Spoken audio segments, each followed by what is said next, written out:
भारत माता की इनकलाब वंदे।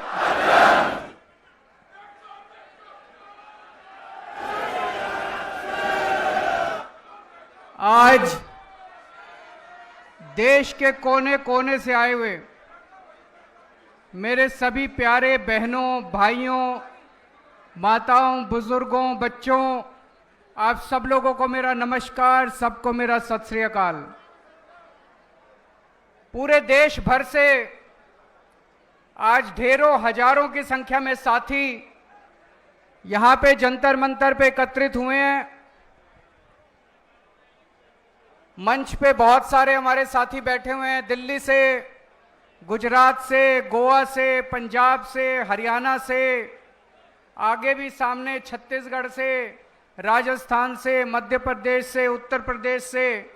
आप सभी साथियों को मेरा नमस्कार, सबको मेरा प्रणाम, सत श्री अकाल। दोस्तों, परसों दिल्ली की एक अदालत ने हमारे बहुत सारे बस मार्शल साथी भी आए हुए हैं, डीटीसी के कंडक्टर, ड्राइवर, डिम्स के निकाले हुए कर्मचारी, मोहल्ला क्लिनिकों के निकाले हुए कर्मचारी, आप सब लोगों की मैं बात करूंगा। थोड़ा सा सब लोग पेशेंस रखिए।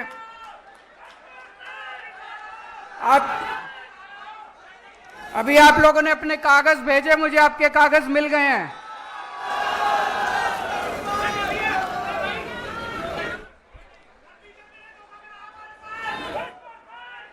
आप चिंता ना करो, बीजेपी ने पूरे देश के साथ धोखा किया, केवल आपके साथ धोखा नहीं किया। उसकी सबकी बात करेंगे अभी। दोस्तों, परसों दिल्ली की एक अदालत ने ऐतिहासिक फैसला दिया है। दिल्ली के लोगों के पक्ष में, देश के लोगों के पक्ष में। मैं दिल्ली के लोगों को, देश के लोगों को इस ऐतिहासिक फैसले के लिए बहुत बहुत बधाई देना चाहता हूं।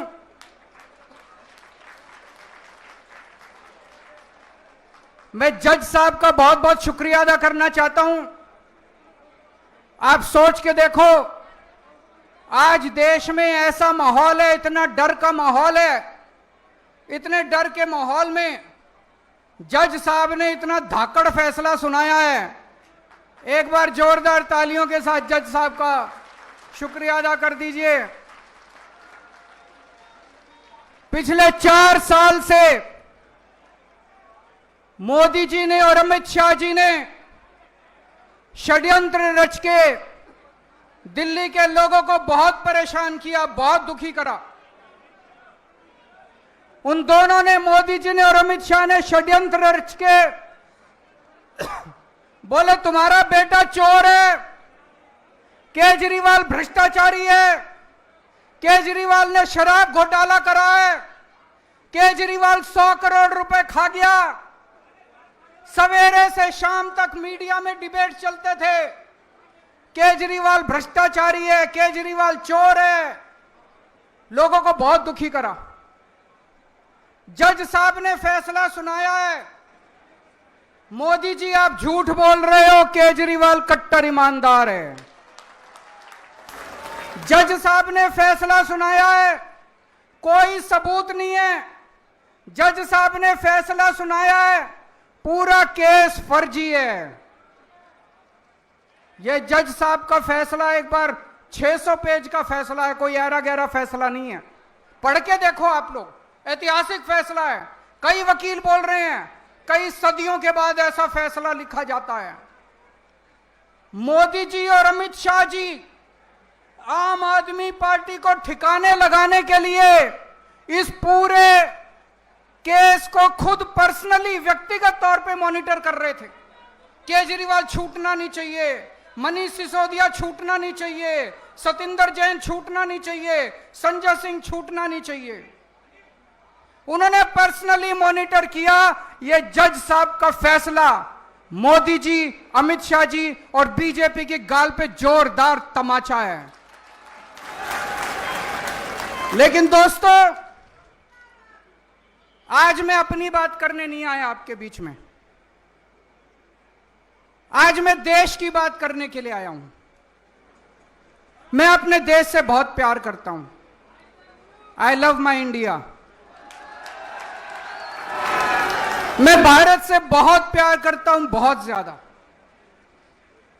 दोस्तों, मेरे को याद है जब मैं आईआईटी में पढ़ता था, आईआईटी में मेरे बहुत अच्छे नंबर आए, पढ़ने में अच्छा होता था मैं, मेरे बहुत अच्छे नंबर आए। मैं चाहता तो अमेरिका जा सकता था पढ़ाई के लिए, मैं चाहता तो नौकरी करने अमेरिका जा सकता था। मेरे बहुत सारे साथी अमेरिका चले गए, लेकिन उस टाइम मेरे मन में एक ख्याल आया कि देश का बहुत बुरा हाल है। अगर हम सारे पढ़े लिखे लोग पढ़ पढ़ के, आईआईटी से पढ़ पढ़ के, बड़े बड़े इंस्टीट्यूशन से पढ़ पढ़ के अगर अमेरिका चले जाएंगे तो अपने देश को कौन संभालेगा, अपने देश को कौन ठीक करेगा। मैं अमेरिका नहीं गया, मेरे अच्छे नंबर थे, मैं अमेरिका की बेस्ट यूनिवर्सिटी में जा सकता था, मैं अमेरिका नहीं गया, मैं भारत में रहा।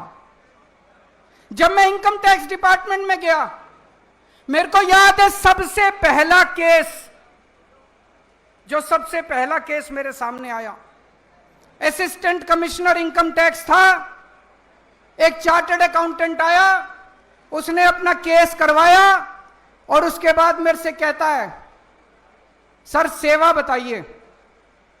मैंने कहा इसका क्या मतलब हुआ? बोला जी कितने पैसे लगेंगे? मैंने कहा मैं रिश्वत नहीं लेता। बोला जी देखो, मैं तो ले आया आपके नाम के पैसे, आप नहीं लोगे तो मैं ही रख लूंगा। दोस्तों, धीरे धीरे धीरे धीरे पूरे डिपार्टमेंट में फैल गया कि केजरीवाल कट्टर ईमानदार है, एक नया पैसा नहीं लेता इनकम टैक्स डिपार्टमेंट। पूरे डिपार्टमेंट के लोग, इनकम टैक्स डिपार्टमेंट के लोग, चार्टर्ड अकाउंटेंट मेरे ईमानदारी की कस्में खाया करते थे।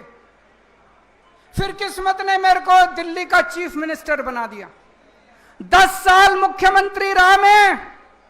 10 साल के अंदर प्रधानमंत्री मोदी जी ने, जो मेरे से नफरत करते हैं, पता नहीं क्यों नफरत करते हैं, मैंने तो उनका कुछ नहीं बिगाड़ा, प्रधानमंत्री मोदी जी ने मेरे खिलाफ पता नहीं कितनी इंक्वायरी कराई, कितनी इंक्वायरी कराई, सारी इंक्वायरी करा ली, एक नए पैसे का भ्रष्टाचार नहीं मिला 10 साल के अंदर। आज मैं चैलेंज करता हूं, 10 साल मुख्यमंत्री था, कितनी फाइलों पे साइन करे थे?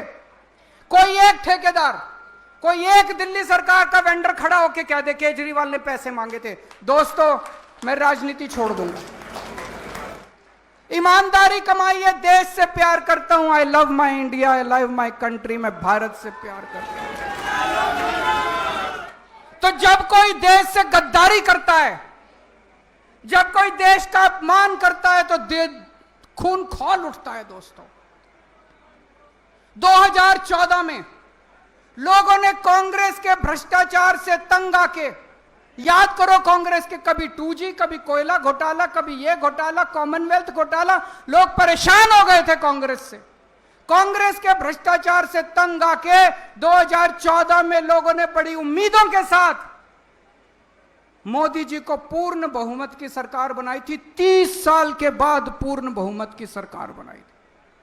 बड़ी उम्मीद थी लोगों को कि अब देश बदलेगा, मोदी जी कुछ करेंगे। मैं आपसे पूछना चाहता हूं, 12 साल हो गए मोदी जी को, कुछ मिला आपको? जिंदगी सुधरी आप लोगों की? क्या मिला आप लोगों को? इन ना अच्छी सड़कें हैं, ना पीने का पानी है, ना सीवर है, ना 24 घंटे बिजली है, हवा में पोल्यूशन है। इन 12 साल में इन लोगों ने बेड़ा गर्क कर दिया देश का। आज एयरलाइन सेक्टर बर्बाद है, आज रेलवे बर्बाद है, आज बैंक बर्बाद है, आज शिक्षा व्यवस्था बर्बाद है, आज अस्पताल बर्बाद है, आज हर सेक्टर बर्बाद है, गांव बर्बाद है, सब कुछ बर्बाद है। हवा में सांस लेने लायक नहीं बचे।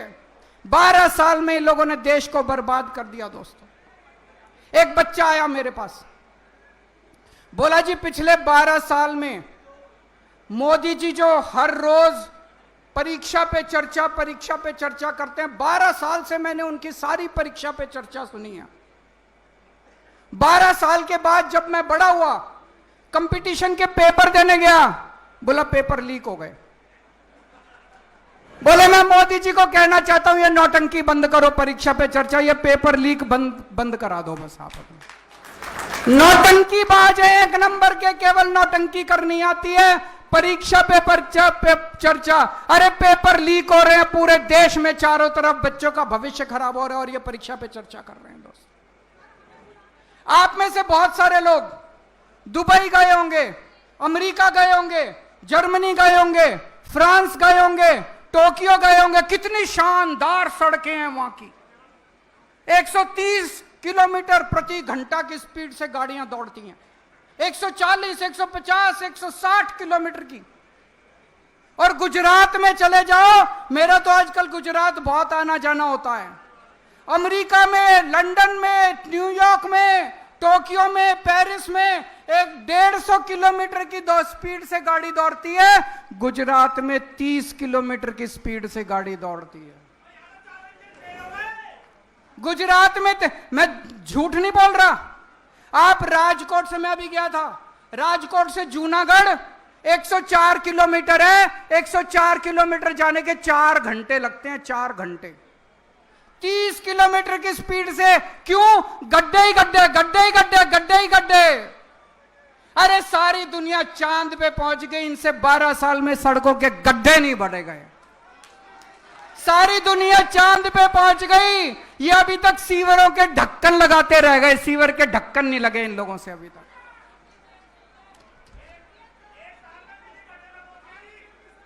अभी आएंगे, दिल्ली पे भी आएंगे, चिंता ना करो।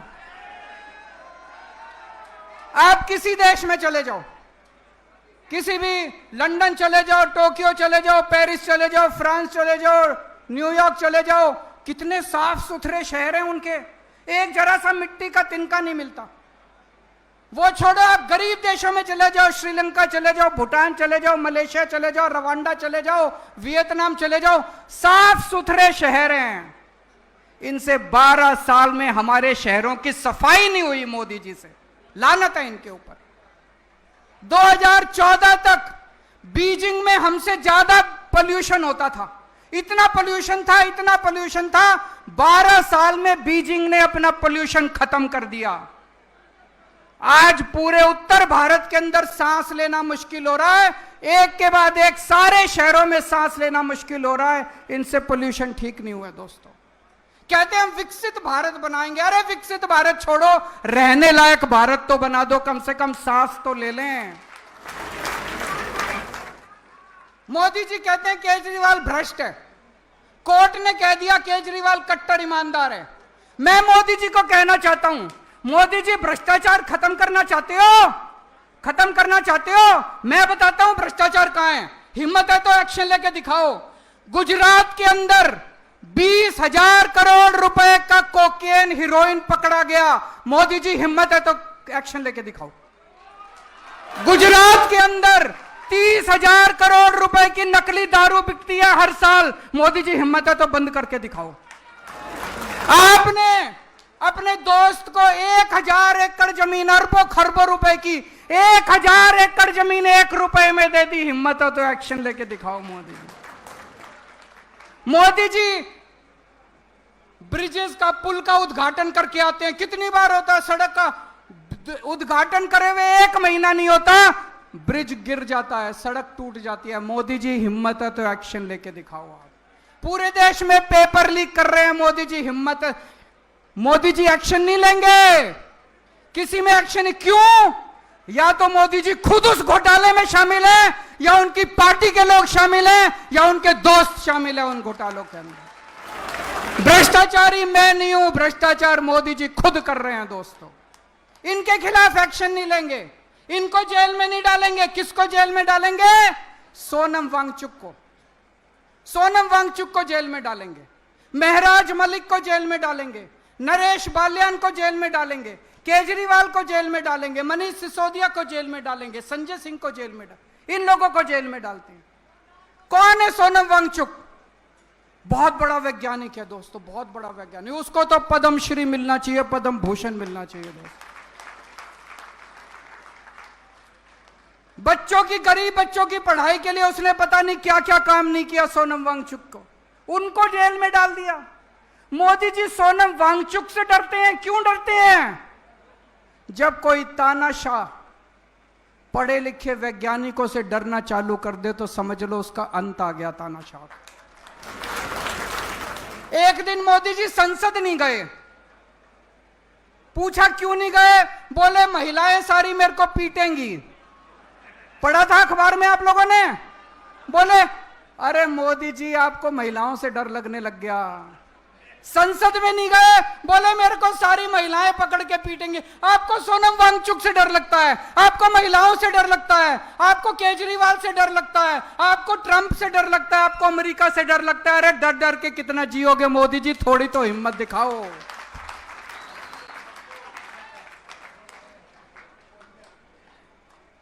मुझे गिरफ्तार करके मोदी जी ने और अमित शाह जी ने बड़े बड़े संदेश दिए हैं।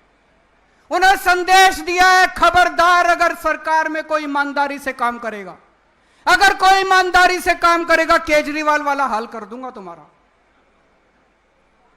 उन्होंने संदेश दिया है। आम आदमी पार्टी जब आई थी, हमने आम लोगों को टिकट दिए। देश के युवाओं ने अपनी नौकरियां छोड़ दी, अपनी तनख्वाह छोड़ दी, अपने धंधे बंद कर दिए, सब राजनीति में आ गए। सबको लगा कि अब हम देश बदलेंगे। हमारी पार्टी में सारे आम लोगों के लड़के लड़कियां, आम लोगों के बच्चे हैं, आम युवा हैं जिनको टिकट मिली। कोई मंत्री बन गया, कोई मुख्यमंत्री बन गया, कोई एमएलए बन गया, कोई कुछ बन गया। हमारी पार्टी के अंदर एक उम्मीद थी कि नौजवानों को राजनीति में आना चाहिए। मोदी जी ने संदेश दिया, खबरदार राजनीति में आए, केजरीवाल वाला हाल कर दूंगा तुम्हारा। देश के अंदर लोगों की उम्मीदें खत्म हो गई थी। लोगों ने कहना चालू कर दिया था इस देश का कुछ नहीं हो सकता। आम आदमी पार्टी आई, आम आदमी पार्टी ने एक उम्मीद दी। स्कूल ठीक किए, अस्पताल ठीक किए, बिजली ठीक की, पानी ठीक किया, सड़कें ठीक की। आम आदमी पार्टी ने उम्मीद दी कि देश ठीक हो सकता है, देश सुधर सकता है। 140 करोड़ लोगों को उम्मीद बंदी की देश ठीक हो सकता है। मोदी जी ने केजरीवाल को गिरफ्तार करके 140 करोड़ लोगों की उम्मीदों पे पानी फेर दिया दोस्तों। एक साल पहले इनकी दिल्ली में सरकार आई थी। आज दिल्ली सरकार के भुक्तभोगी यहां सारे खड़े हैं। ये मेरे को भी इन्होंने भेजा है, इनके विजेंद्र गुप्ता जी ने ये ट्वीट करा था। ये ट्वीट है 11 नवंबर 2024 का। मैं सभी बस मार्शलों को आश्वस्त करता हूं कि भारतीय जनता पार्टी दिल्ली की सत्ता में आते ही 60 दिनों के अंदर बस मार्शलों को नियमित कर देगी। होगा भाई नियमित? धोखेबाज विजेंद्र गुप्ता, धोखेबाज बीजेपी, धोखेबाज प्रधानमंत्री, धोखेबाज गृह मंत्री। मेरे को याद है प्रधानमंत्री जी खुद आके कह के गए थे दिल्ली में कि 8 मार्च 2025 से दिल्ली की हर महिला के अकाउंट में 2,500 आगे 2,500 रुपए। भाई अगर देश का प्रधानमंत्री झूठा हो तो उस देश की तरक्की कैसे हो सकती है? फिर देश के लोग किसके पास जाएंगे? अगर देश का प्रधानमंत्री सरेआम स्टेज से खड़ा होकर झूठ बोलने लगे। आज यहां पे बस मार्शल आए हुए हैं, 10,000 बस मार्शल निकाल दिए, 10,000 डीटीसी कंडक्टर, डीटीसी ड्राइवर निकाल दिए इन लोगों ने, मोहल्ला क्लिनिक के कर्मचारी निकाल दिए इन लोगों ने, डिम्स के कर्मचारी निकाल दिए इन लोगों ने, हॉस्पिटल में काम करने वाले डेटा एंट्री ऑपरेटर निकाल दिए इन्होंने। अरे इतनी महंगाई में मुश्किल से नौकरी मिलती है। अगर 2 लोगों को नौकरी दे सको तो दे लो, नहीं तो कम से कम लोगों की नौकरी तो मत छीनो दोस्त। आज पूरी दिल्ली दुखी हो रही है इन लोगों से। सारी सड़कें टूटी पड़ी हैं, चारों तरफ गंदगी गंदगी हो रही है। लोगों के घर में काला पानी आ रहा है, पीने का पानी नहीं है। पहले हमारे टाइम में 24 घंटे बिजली मिलती थी, अब बिजली के लंबे लंबे पावर कट चल रहे हैं। पूरी दिल्ली बर्बाद हो गई। आज दिल्ली वाले याद कर रहे हैं यार इससे तो केजरीवाल ही अच्छा था। आज चुनाव करा लो दिल्ली में, कितनी सीट आएंगी? आज चुनाव करा के देख लो दिल्ली में। कुछ लोग कहते हैं मोदी जी से देश नहीं संभल रहा, कुछ लोग कहते हैं मोदी जी को देश चलाना नहीं आता। मेरा कहना है दोस्तों, ना तो उन्होंने देश चलाना, ना उनका कोई इंटरेस्ट देश चलाने में, ना उनको सरकार चलानी। उनको देश से कोई लेना देना नहीं है। देश जाए भाड़ में उनकी बला से। उनको केवल एक ही चीज है, सत्ता की हवस है, केवल और केवल सत्ता चाहिए। सुबह से उठ के शाम तक मोटा भाई और मोदी जी केवल बैठ के ये देखते हैं कि सत्ता कैसे लेनी है। सत्ता के लिए तरह तरह के षड्यंत्र रचते हैं, तरह तरह के षड्यंत्र करते हैं। इनको चाहे एसआईआर करनी पड़े, चाहे वोटर लिस्ट से नाम काटने पड़े, चाहे वोटर लिस्ट में नाम जोड़ने पड़े, चाहे पैसे बांटने पड़े, चाहे साड़ियां बांटनी पड़े, चाहे लोगों को मरवाना पड़े, जो मर्जी करना पड़े, इनकी बला से देश भाड़ में जाए। इनको केवल सत्ता चाहिए। मोदी जी, आप सत्ता के लिए काम करो, केजरीवाल देश के लिए काम करेगा।